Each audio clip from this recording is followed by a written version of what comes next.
Women's Life Coach. Thank you so much for joining me today as we explore stress and how it helps us and hurts us in our lives. Before we get started on talking about stress, I'd like for you to think about where you're at in your life right now. And I'd like to start by giving you permission to honor yourself as you are right now. Instead of your perfect version of yourself or where you want to be a week from now, a year from now, but really to honor who you are at this point in your life right now.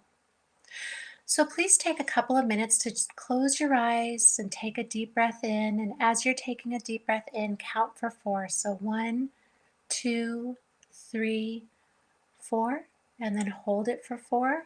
1, 2, 3, 4. And then release for 4. 1, 2, 3, 4. And let's do that one more time. So go ahead and take a deep breath in, counting to 4. 1, 2, 3, 4. Hold it for 4. 1, 2, 3, 4. And release for 4. 1, 2, 3, 4. So now that we're grounded, I just want you to know that that activity that we just did is something you can actually do whenever you're feeling stressed out or you're feeling overwhelmed with emotions or like you just can't seem to catch your breath or get enough time to do things. That breathing exercise really helps you regulate your emotions, it calms you down, and it really helps you focus on what it is that you're about to begin doing or that you're continuing to do. So it's a really simple thing to do, especially if you have anxiety. It helps to keep your anxiety at bay. So now that we went ahead and got grounded and we're feeling centered and present, thank you again for joining me as we talk today about stress. You're undoubtedly here because you are experiencing stress in your life, and we all experience stress in our life. It's actually the amount of stress we experience over time that is different.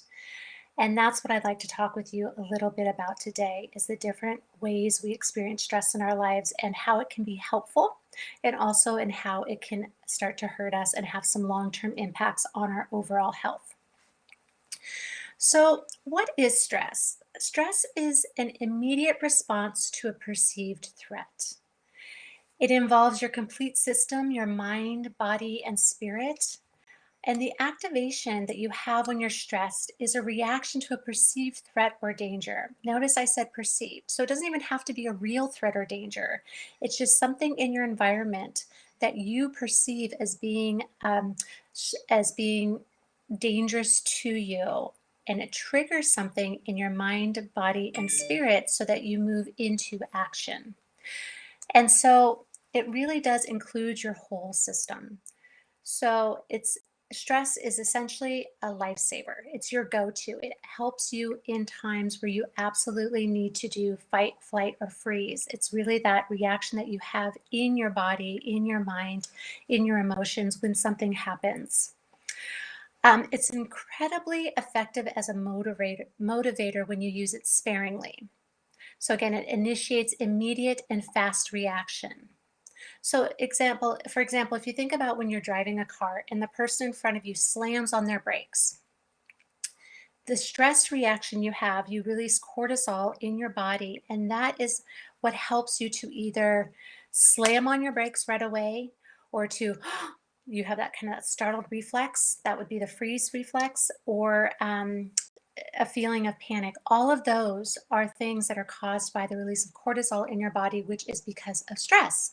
And so when you have those acute stressful moments happen in your life where you have to make a reaction, you have to react to keep yourself alive, that serves you very well. It's actually how we've evolved to survive as long as we have, as you know.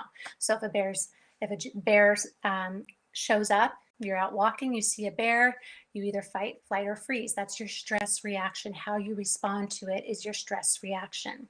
And as I mentioned before, when you do feel stress or when stress happens for you, you release cortisol into your system. And cortisol is what actually helps you, it gives you the adrenaline to move forward and to push through and to react in that stressful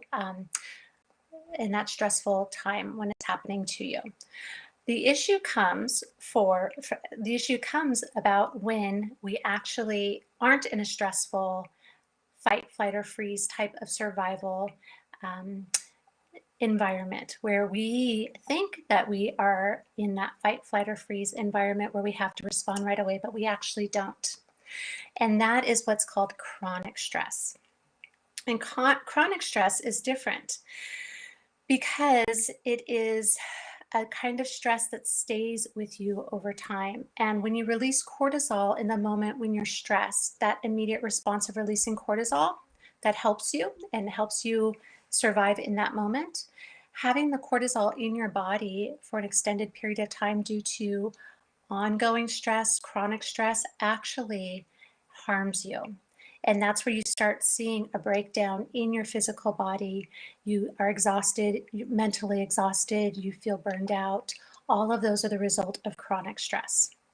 So again, thinking of acute stress, which again is something where it's in the moment, it's something that's happening, you depend on it so that you can push through to survive, basically, um, is fine. I like to think of it as like a cake. So after a wonderful dinner, you want to have a delicious dessert, so you have a piece of cake. It's delicious, it's fulfilling, it's something that just really caps off the dinner for you. Wonderful. However, if you were to eat the whole cake, that is where you would have some problems. That is where you would feel full. You'd have a sugar rush and then you'd have the sugar crash. And so you'd feel drained. You'd probably feel some regret around it. So eating that whole cake is really not good for you, whereas a small piece of cake can be a nice treat here and there. It's the same thing with stress. So when you have small stressful episodes in your life, they actually motivate you. They give you the adrenaline rush from the cortisol releasing into your body to get through whatever it is you're getting through. It's when you have the chronic stress over time that it creates these problems for you, and it usually shows up as physical problems in your life first. So some signs of chronic stress that you'll want to be aware of is physical depletion, psychological depletion, and behavioral changes. And so I'm going to talk more about that with you because in our society, the idea of being stressed is such a norm that most of us are chronically stressed and we do not see the effect it has on us in our lives, in our relationships, to our physical health. It's actually a, research has shown that about 50% of the deaths that people have are due to the effects of chronic stress. Because what happens is you get used to being stressed. So you have a base level of stress that feels normal to you. And then as you continue to get more and more stressed, your base level rises and rises and rises. And so the stress feels normal to you, but it actually is not normal. And what feels normal, like a normal amount of stress, is chronic stress. So the definition of chronic stress is, let's see here, I had it right here. Let's see. Sorry, I thought I had it right here, but I believe I remember it. I was relying on my notes because it's really an important definition.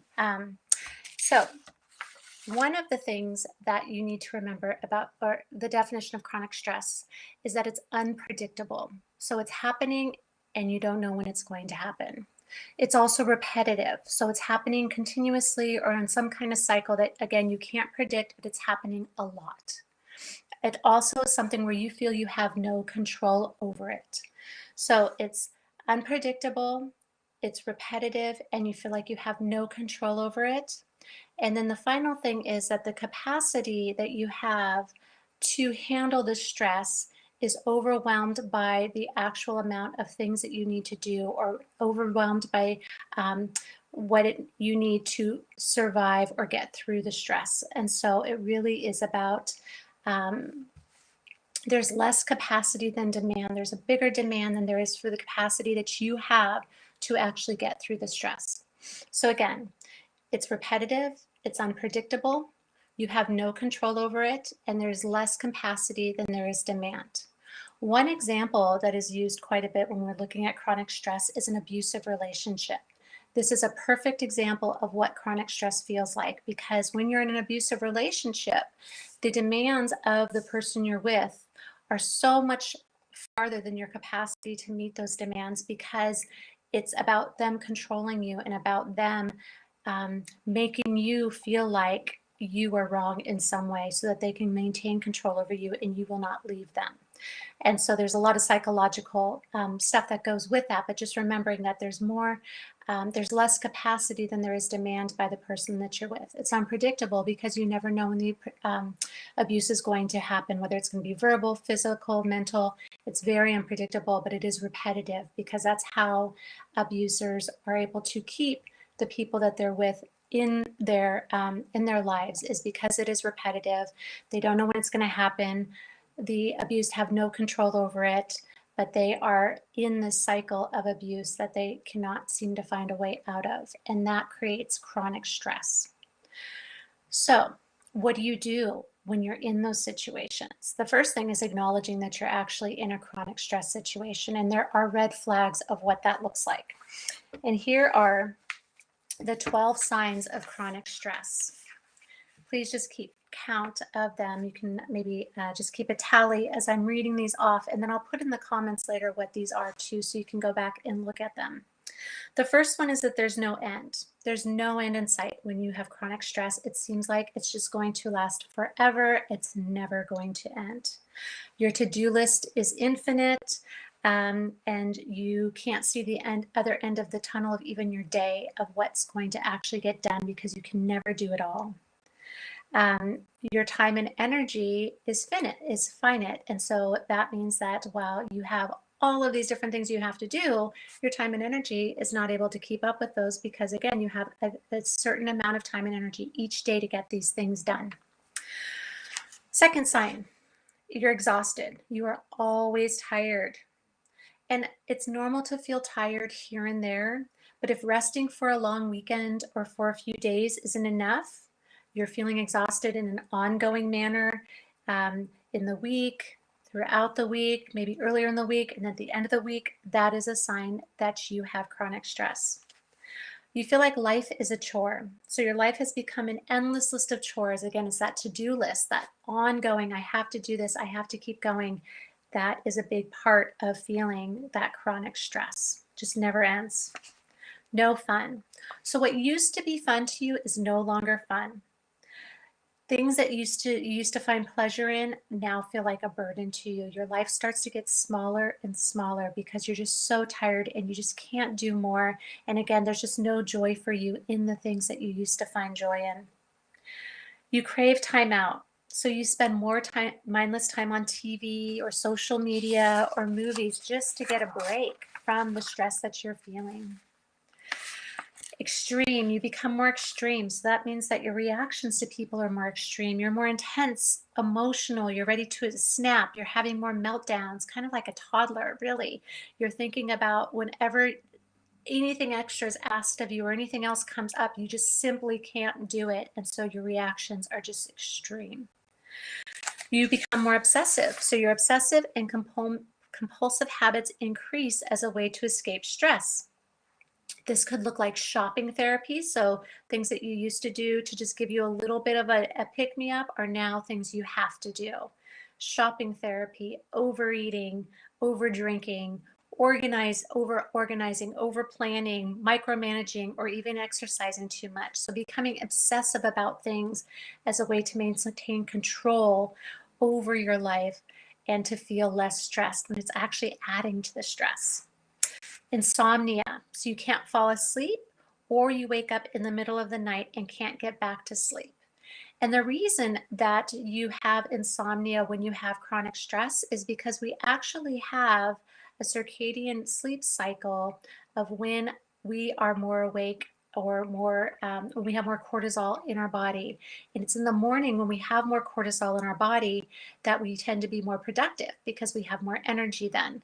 And then if you are in that, if you are chronically stressed, it throws your sleep cycle off because you are no longer working on a normal cortisol level. Your cortisol levels are risen. So you actually wake up. Usually you'll go to bed later at night and end up waking up once or twice in the middle of the night thinking about things because, again, your cortisol levels are off due to the stress that you're experiencing. Also, you have aches and pains, so you feel like your body's falling apart, and it may be falling apart because you have headaches, stomach aches, back pain, muscles and joint pain, your blood pressure or blood sugar rise. You might break out in hives or have cold sores.